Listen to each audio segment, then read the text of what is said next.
اعوذ باللہ من الشیطان الرجیم بسم اللہ الرحمن الرحیم الحمدللہ رب العالمین وصلی اللہ علی محمد وآلہ الطاہرین اللہم صلی علی محمد وآل محمد وعجل فرجہم۔ برادران و خواہران، السلام علیکم ورحمۃ اللہ وبرکاتہ۔ آج ایک مرتبہ پھر آپ حضرات کی خدمت میں حاضر ہوئے ہیں تاکہ درس عقائد کو آپ کی خدمت میں پیش کیا جا سکے۔ آج کا یہ سیشن اور آج کا یہ درس ظاہر ہے کہ اس مرحلے تک پہنچا ہے کہ خداوند عالم کی توحید کی گفتگو چل رہی ہے، لیکن میں اپنی بات اور اس سیشن کو آگے بڑھانے سے پہلے آپ حضرات سے گزارش ہے کہ واقعاً آپ کی طرف سے بہت کم لوگ ایسے ہیں کہ جو فیڈ بیک دے رہے ہیں یا سوالات کر رہے ہیں اس کو کیسے سمجھا جائے، یعنی ہم کیسے سمجھیں کہ ہماری بات مکمل طریقے سے پہنچ رہی ہے یا نہیں، کوئی ڈاؤٹ تو نہیں ہے۔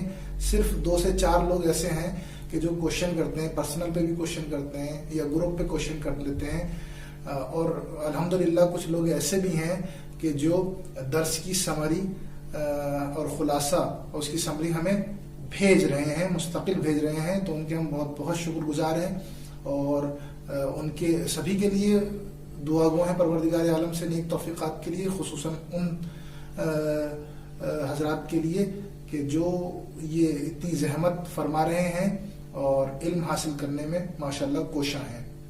لہذا سب سے گزارش ہے کہ جتنے لوگ بھی اس پروگرام کو دیکھ رہے ہیں اور حصہ لے رہے ہیں وہ محنت سے اس کو حاصل کریں اور ہمیں احساس دلاتے رہیں کہ ان تک ہماری باتیں بطور احسن پہنچ رہی ہیں اور وہ سمجھ رہے ہیں۔ اگر کہیں ڈاؤٹ ہے تو ہم آپ حضرات کی خدمت میں حاضر ہیں جواب دینے کے لیے۔ لہٰذا وہیں سے شروع کرتے ہیں کہ ہمارا جو مرحلہ گفتگو ہے وہ یہاں تک پہنچا ہے کہ الحمدللہ توحید ذاتی، میں نے عرض کیا کہ توحید کی کئی قسمیں ہیں، ایک توحید ذاتی ہے، ایک توحید صفاتی ہے اور ایک توحید افعالی ہے۔ جو توحید ذاتی ہے خود اس کی 2 قسمیں ہوتی ہیں، توحید احدی اور توحید واحدی۔ توحید احدی یعنی خداوند عالم اپنی ذات میں بسیط ہے، یعنی ڈیوائیڈ نہیں ہو سکتا، اس میں کمپوزیشن نہیں پائی جا سکتی، اس کو جو ہے وہ ترکیب نہیں ہو سکتی، اس میں جز نہیں ہو سکتا۔ جیسے انسان کا وجود ہے، انسان کا بدن ہے، یہ تصور خدا کے لیے نہیں ہے۔ اب مرحلہ آتا ہے توحید واحدی کا۔ توحید واحدی کسے کہتے ہیں؟ توحید واحدی یعنی خداوند عالم صرف ایک ہے، تنہا ہے، اس جیسا کوئی نہیں ہے، اس کا شریک کوئی نہیں ہے اور اس جیسا کوئی نہیں ہے۔ یعنی دنیا میں صرف اور صرف خداوند عالم کی ذات ہے کہ جو خدا ہے اور کوئی نہیں ہے۔ اس کے لیے ہمارے پاس کچھ آرگیومنٹس ہیں، کچھ دلیلیں ہیں کہ کیوں نہیں ہو سکتی۔ یہ سب عقلی دلیلیں ہم یہاں پہ دینے کی کوشش کریں گے کہ کائنات میں 2 خدا کیوں نہیں ہو سکتے۔ ہم نے عمومی طور پہ، عام طور پہ بھی بچپن میں بھی کتابوں میں جو دینیات کی کتابیں تھیں ان میں بھی پڑھا تھا کہ 2 خدا نہیں ہو سکتے۔ مثلا اس میں کیونکہ ہم بچپنا تھا وہ، اس میں سمجھانے کے لیے اس طرح کی دلیلیں دی گئی تھی کہ اگر 2 خدا ہوتے تو دونوں خداؤں میں جھگڑا ہوتا، اور جب جھگڑا ہوتا تو یہ نظام ہستی تباہ و برباد ہو جاتا، لہٰذا یہ کائنات نہیں چل پاتی۔ یہ کائنات کا چلنا اس بات کی دلیل ہے کہ خدا ایک ہے۔ یہ ہمارے بچپن کی حد تک دلیل بہت اچھی تھی، بہت بہتر تھی، لیکن اب الحمدللہ ہم باشعور ہو گئے ہیں، صاحب عقل ہیں، ہماری عقل پوری دنیا پہ کو محیط کرتی ہے، دیکھتی ہے، غور کرتی ہے، تو اب دلیلیں اسی لیول کی ہونی چاہیے۔ لہٰذا ہم کوشش کریں گے کہ سادہ دلیلیں دیں لیکن تھوڑی سی اوپر کی دلیلیں ہوں۔ وہ میں سب سے پہلی دلیل آپ حضرات کی خدمت میں عرض کرتا ہوں کہ خداوند عالم کی ذات صرف ایک ہے، دنیا میں خدا ایک ہے۔ کیوں؟ کیونکہ ہم نے خداوند عالم کیا ہے؟ واجب الوجود ہے، نیسیسری وجود ہے، اور اس کی وجود میں ہم نے پڑھا کہ خدا محدود نہیں ہے۔ اس کی کنڈیشنز میں پڑھا کہ واجب الوجود وہ ہے کہ جو محدود نہیں ہے، نامحدود ہے، یعنی وہ اس کی کوئی حد نہیں ہے، اس کو کوئی آپ اشارہ نہیں کر سکتے، ٹھیک ہے نا۔ تو اب یہاں پہ ہم آ کے دیکھتے ہیں کہ اگر ہم مان لیں کہ 2 نامحدود چیزیں، 2 انلیمیٹڈ چیزیں، 2 وجود بلکہ کہا جائے، 2 انلیمیٹڈ وجود کائنات میں پائے جاتے ہیں، کیا یہ ممکن ہے؟ نہیں۔ اصلاً 2 انلیمیٹڈ چیزیں پائی ہی نہیں جا سکتی، 2 محدود چیزیں پائی ہی نہیں جا سکتی۔ اگر وہ پائی جائیں گی تو کہیں نہ کہیں ایسا ہوگا کہ ان میں کوئی فرق لاحق آ جائے گا، بالکل سیم ہو ہی نہیں سکتی۔ آپ یہ دیکھیں کہ اگر مثلا انسان کی مثال لے لیں، میں یہاں پر بیٹھا ہوں، ٹھیک ہے نا، میں تو محدود ہوں، جبکہ نا محدود حتی محدود تک جو وجود ہیں وہ بھی دو نہیں ہو سکتے۔ میں یہاں پہ بیٹھا ہوں، ٹھیک ہے نا، میری کوئی کاپی ہو سکتا ہے، ٹوینس ہو سکتے ہیں، ٹھیک ہے نا، مجھ جیسا کوئی ہو سکتا ہے، لیکن میں ہی نہیں ہو سکتا۔ وہ غور کیجئے گا، مجھ جیسا کوئی ہو سکتا ہے لیکن میں نہیں ہو سکتا۔ کیوں؟ کیونکہ میں اس وقت، ٹھیک ہے نا، ابھی مثلا 9:20 ہو رہے ہیں، ٹھیک ہے نا، اور میں اس کرسی پر اسی جگہ بیٹھا ہوں، تو کوئی بھی دوسرا انسان جو مجھ جیسا ہوگا وہ 9:20 پر اس وجود، اس ایریے میں نہیں ہو سکتا۔ کیوں؟ کیونکہ یہ ایریا محدود ہے، یہاں پہ ایک ہی بندہ بیٹھ سکتا ہے اور وہ میں ہوں، ٹھیک ہے نا۔ تو جب انسان محدود ہونے کے باوجود اس کی کاپی تو ہو سکتی ہے، لیکن بالکل سیم اور وہی اور وہ نہیں ہو سکتا۔ اور خداوند عالم کے یہاں پہ کاپی کا بھی تصور نہیں ہے۔ کیوں؟ کیونکہ وہ نامحدود ہے، لہذا وہ نہیں ہو سکتا۔ دوسری دلیل ہم یہاں پہ دیتے ہیں کہ خداوند عالم کے حوالے سے، وہ یہ کہ اگر دو خدا ہوں گے تو اس کے لیے لازمہ اور ضروری یہ ہوگا کہ یہاں پہ کمپوزیشن کی کنڈیشن آ جائے گی، یعنی ترکیب آ جائے گی۔ کیسے ترکیب آ جائے گی؟ مثلا کوئی مثال دے کہ دو خدا کیوں نہیں ہو سکتے؟ دو خدا ہو سکتے ہیں، ایک زمین کا خلق کرنے والا ہے، ایک آسمان کا خلق کرنے والا ہے، ٹھیک ہے نا، تو دو خدا ہو گئے نا، ہو گئے۔ یہ کیسے کیا بولتے ہیں، اس میں کیا پریشانی ہے؟ کوئی کہہ سکتا ہے نا، ہم کہیں گے پریشانی یہ ہے کہ اس میں ترکیب واقع آ جائے گی، اس میں کمپوزیشن آ جائے گا، وہ ایسے آ جائے گا کہ خدا ڈیوائیڈ ہو جائے گا۔ آپ دیکھیے گا، یعنی خدا کے کاموں کا ڈیوائیڈ ہونا ہے، یعنی خدا کا ڈیوائیڈ ہونا ہے۔ غور کیجئے گا اس بات پہ، یہ تقسیم ہو جائیں گے، یعنی خدا کی قدرت تقسیم ہو گئی کہ ایک زمین کا خالق کہلایا، ایک آسمان کا خالق کہلایا، تو یہاں پہ ترکیب واقع آ گئی۔ ترکیب کیا ہے؟ کمپوزیشن کیا ہے؟ یہ عجز و ناتوانی ہے، یہ ضرورت مندی ہے، اور واجب الوجود وہ ہے کہ جس کے یہاں پہ ضرورت مندی نہیں ہے، وہ ہر چیز سے بے نیاز ہے۔ ٹھیک، اب ہم تیسری دلیل پیش کرتے ہیں جس میں 3 صورتحال ہوں گی، جس میں سے 2 صورتیں اور 2 سچویشنز جو ہوں گی وہ باطل ہوں گی، اور ایک صورتحال اور ایک جو حقیقت نکل کے آئے گی وہ قابل قبول ہوگی۔ اب دیکھیں، ہم مثلا مان لیں، فرض کر لیں، تصور کر لیں، امیجن کر لیں کہ 2 خدا ہیں دنیا میں، ٹھیک ہے نا، تو اس کو کیسے حل کریں گے؟ دیکھیے گا، اس کی 3 صورتیں ہوں گی، دیکھ لیجیے گا، غور کیجیے گا۔ اگر ہم تصور کریں کہ دنیا میں 2 خدا ہیں، تو ان میں سب سے پہلے یہ کہا جائے گا کہ یہ جو دونوں خدا ہیں، یعنی ان کے کام تقسیم کیے جائیں گے۔ ظاہر سی بات ہے کہ ایک پانی برسانے والا ہے، ایک موت دینے والا ہے، ایک زندگی دینے والا ہے، مثلا 2 خدا کا تصور کر لیا جائے، ٹھیک ہے نا۔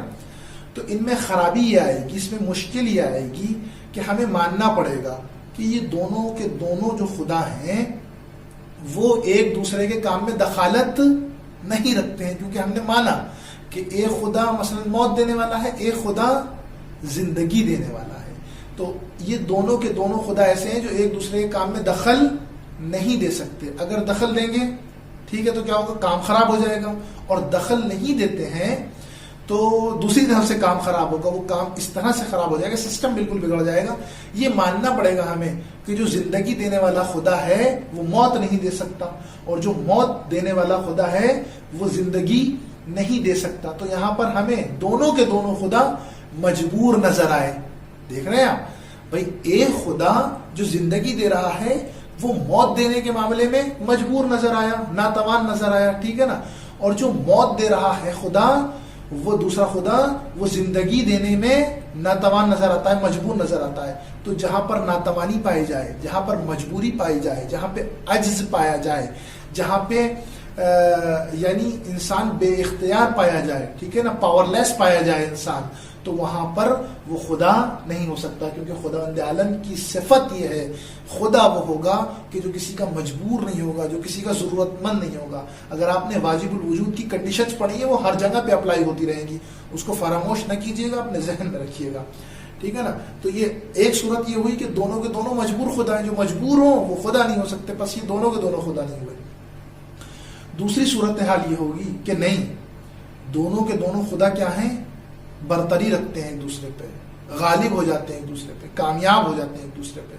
یعنی یہ جو خدا ہے زندگی دینے والا، یہ موت دینے والے خدا پر بھی برتری حاصل کر لیتا ہے، اور جو یہ جو موت دینے والا خدا ہے وہ زندگی دینے والے خدا پہ بھی برتری حاصل کر لیتا ہے. ٹھیک ہے نا؟ یعنی وہ زندگی والا خدا موت بھی دے دیتا ہے، اور موت دینے والا خدا زندگی بھی دے دیتا ہے. یہاں بھی ایک پریشانی آ رہی ہے. پریشانی ہے کہ ایک طریقے سے ہم دیکھ رہے ہیں، ایک جہت سے، ایک نقطے اور ایک پوائنٹ سے جب ہم دیکھتے ہیں تو ہمیں نظریہ آتا ہے کہ یہ جو خدا، یہ خدا ہے وہ دوسرے پہ پیروز ہو گیا، وہ کامیاب ہو گیا. ٹھیک ہے نا؟ یہ اس کی کامیابی ظاہری طور پہ کہلائی جا رہی ہے، لیکن دوسرا رخ اس کا یہ ہے کہ اس کے اوپر خود دوسرا خدا جو مسلط ہو گیا، تو یہ اس کی ناتوانی کی دلیل ہے کہ یہ دفاع نہیں کر پایا، ڈیفینس نہیں کر پایا. ٹھیک ہے، ڈیفائن نہیں کر پایا. تو یہ اس کی مجبوری اور عجز کی دلیل ہے دونوں صورتوں میں. ٹھیک ہے نا؟ اس حالت میں بھی یہ دونوں کے دونوں خدا کیا کہلائے، مجبور و ناتوان کہلائے. اور جو مجبور ہو، جو ناتوان ہو، جو کام نہیں مثلا بطور احسن کر سکتا ہو، وہ خدا نہیں ہو سکتا.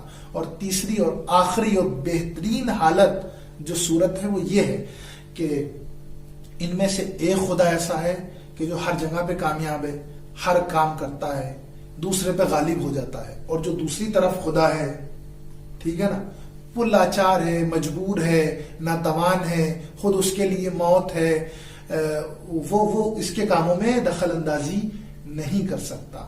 بس جو دخل اندازی نہیں کر سکتا، ٹھیک ہے، وہ دعویٰ تو کر سکتا ہے خدا ہونے کا، فرعون کی طرح، شداد کی طرح، نمرود کی طرح، بہت سارے لوگوں کی طرح، لیکن در حقیقت وہ خدا نہیں ہو سکتا. خدا صرف ایک ہوگا، وہی ہوگا کہ جو مجبور نہیں ہوگا، جو ناتوان نہیں ہوگا، جو ہر کام میں ہر طریقے کی پاور رکھتا ہوگا، اور اس کے کسی کام میں کوئی دخل اندازی نہیں دے سکتا ہوگا، اس کے کسی کام کو کوئی نہیں روک پائے گا. لہذا خدا ایک ہے اور تنہا ہے، اس کا کوئی ثانی نہیں ہے، کوئی شریک نہیں ہے.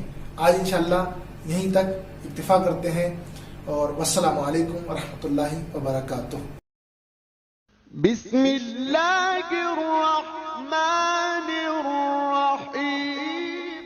اعوذ باللہ من الشیطان الرجیم. بسم اللہ الرحمن الرحیم. الحمد للہ والصلاة والسلام علی اہلہا، اما بعد. آج ہمارے درس کا 13واں روز ہے، اور جس عنوان کو لے کر ہم آپ کے سامنے حاضر ہو رہے ہیں وہ احکام دین ہے. الحمدللہ جو فیڈ بیک ہمیں دیکھنے کو ملے وہ اچھے تھے، لیکن ہماری توقع اس سے زیادہ تھی کہ جو پوری نہیں ہو سکی. بہرحال خداوند ہم سب کو توفیق دے کہ ہم معارف اہل بیت کو اچھے طریقے سے سمجھیں اور ان پر عمل کریں.